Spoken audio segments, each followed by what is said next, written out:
What if you could be imprisoned for life for expressing your views online? Shocking, isn't it? In recent years, the state of freedom of expression in Canada has been gradually eroding, and it's a trend that's been steadily worsening. Let's take a step back and understand how we ended up here. For many years, Canadian academics and politicians have fiercely defended the idea that any ideology opposing their own is considered hate. This is not just a political issue, it's an academic one as well. The Canadian government often claims to follow the science. But whose science are they referring to? Well, they're referencing the advice of academics from the top Canadian universities and those who work for the government, most of whom happen to be left-leaning. Consequently, policies developed in Canada are not only left-leaning because the current government is liberal, but they are also supported by left-leaning academics. This is a significant demerit to good science, which is supposed to be objective and unbiased. The year 2023 witnessed a prime example of this trend with the passage of Bill C-18, known as the Online News Act. Under the guise of saving the struggling Canadian news industry, the bill attempted to force tech giants such as Meta and Google to pay for the use of Canadian news links. However, rather than yielding to these terms, the tech giants reduced access to news. Fast forward to 2024, and the situation has become grimmer. The Canadian government recently tabled the Online Harms Act, or Bill C-63, disguising as a bill that will protect children from online abuse. The bill also criminalizes hate and makes it punishable with up to life in prison. So, what does this mean for the everyday Canadian, or anyone considering moving here? Let's break it down a little more, shall we? Let's go back to the Online News Act, or Bill C-18, of 2023. The act that aimed to compel tech giants like Meta and Google to pay for the use of Canadian news links and instead had an effect far from what was intended. It did not preserve the floundering news industry. Instead, it prompted the tech giants that would be captured by the bill to eliminate all Canadian news links from their platforms. Prime Minister Justin Trudeau, in a classic attempt to deflect the blame, pointed fingers at the tech industry, accusing them of bullying tactics. He argued that these internet giants would rather cut off Canadians' access to local news than pay their fair share as a real problem.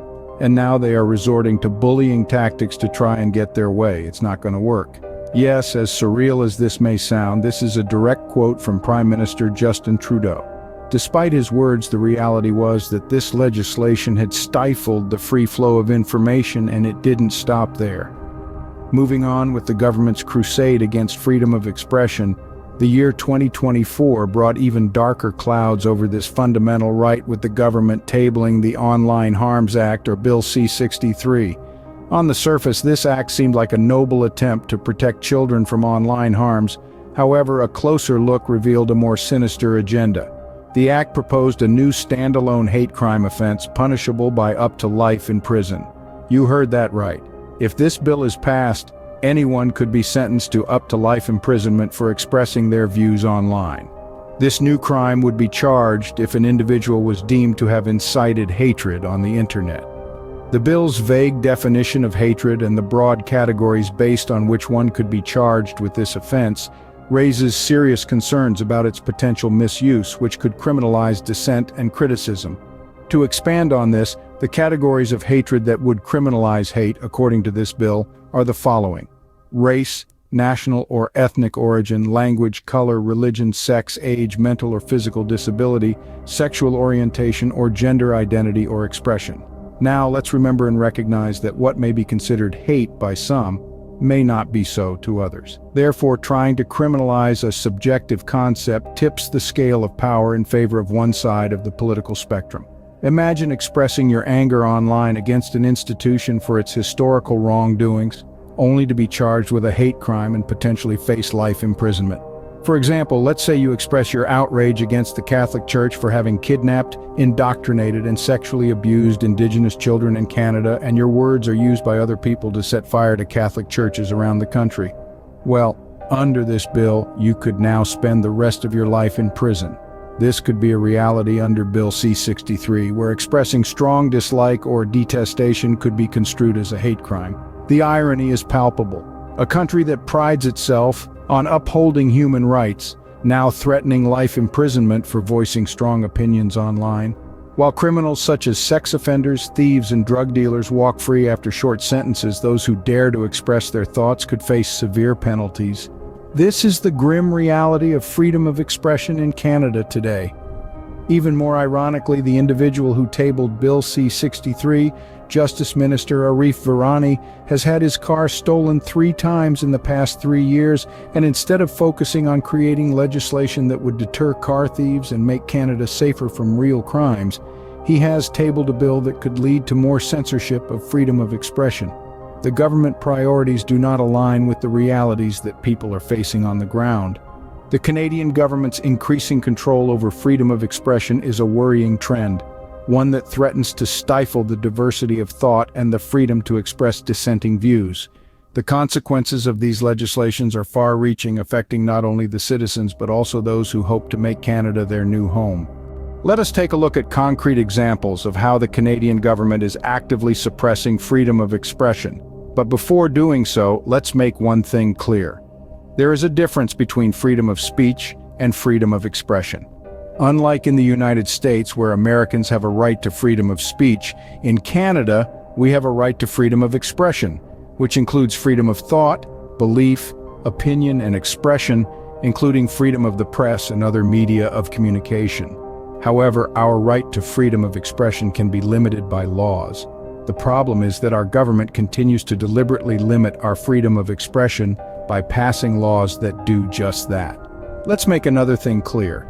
Whether we agree with the cause that leads to a given protest, we all have a fundamental right to express ourselves freely.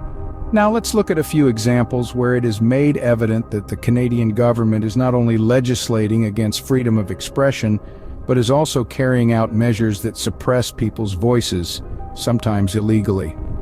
In 2022, in what's perhaps the most iconic example of the government's attempts at suppressing freedom of expression, a group of truckers organized a rally, which they named the Freedom Convoy, to protest the mandate requiring Canadian cross-border truckers to be vaccinated against COVID-19. The rally was joined by thousands in Ottawa. It was loud and uncomfortable for locals, which was to be expected from a rally of that size. After about 3 weeks of consistent protests, Prime Minister Justin Trudeau, instead of discussing the matter with protesters to try to find a solution, he publicly dismissed them as a small fringe minority of people and proceeded to invoke the Emergencies Act to disassemble the protests, citing disruption of livelihoods among other things. But what exactly is the Emergencies Act? It is a legislation that is invoked to address a national emergency, where national emergency is defined as an urgent and critical situation of a temporary nature that seriously endangers the lives, health, or safety of Canadians, and is of such proportions or nature as to exceed the capacity or authority of a province or federal government to deal with it.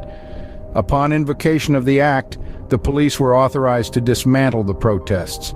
Not conforming with that, the federal government froze over 200 bank accounts and almost 8 million Canadian dollars, which were used as funding to keep the protests alive, thereby suffocating protesters financially and preventing reassembly. Recently, however, a federal judge ruled that the Liberal government unconstitutionally and unjustifiably invoked the Emergencies Act in response to ongoing Freedom Convoy blockades. This landmark ruling sets the record straight and reverses course on the dangerous precedent set by Prime Minister Justin Trudeau. On another case in 2023, an activist named Chris Elston, also known as Billboard Chris, who opposes gender ideology, organized a rally dubbed Education Over Indoctrination in Ottawa to protest. The rally was joined by about another 100 supporters. Hundreds of counter-protesters also showed up. 5 people were arrested during the protest for what the police claims were aggressive and disruptive behaviors against police officers. However, no footage of these actions were ever released, so it is safe to assume that they were arrested for simply exercising their right to protest, which is yet again government overreach against freedom of expression. In 2024, David Menzies, a reporter from an independent news outlet, was arrested for trying to ask questions to Deputy Minister Chrystia Freeland. The arrest came after David approached the deputy minister and had his path blocked by an RCMP officer, which resulted in the reporter running into the officer. The officer claimed David had committed assault and proceeded to arrest him. He was later released without charges because, of course, there were none to lay. The examples hereby presented from 2022, 2023, and 2024 show a clear escalation in the government's methods to suppress freedom of expression. If things continue to be this way, our right to freedom of expression in Canada will be eventually extinguished. As prospective immigrants, you deserve to know the reality you may be stepping into, as opposed to the fairy tales that immigration agencies or even people you know who currently live in Canada might have mentioned. The reality is that Canada is not the place that it used to be. The government keeps abusing its power and suppressing Canadians' rights, making it no better than many developing countries. We hope this video keeps providing you with valuable information before deciding whether to immigrate to Canada. If you found it useful, please consider liking, subscribing, and sharing with others who might be considering moving to Canada. Our goal is to provide you with information for you to paint a complete picture to help you decide.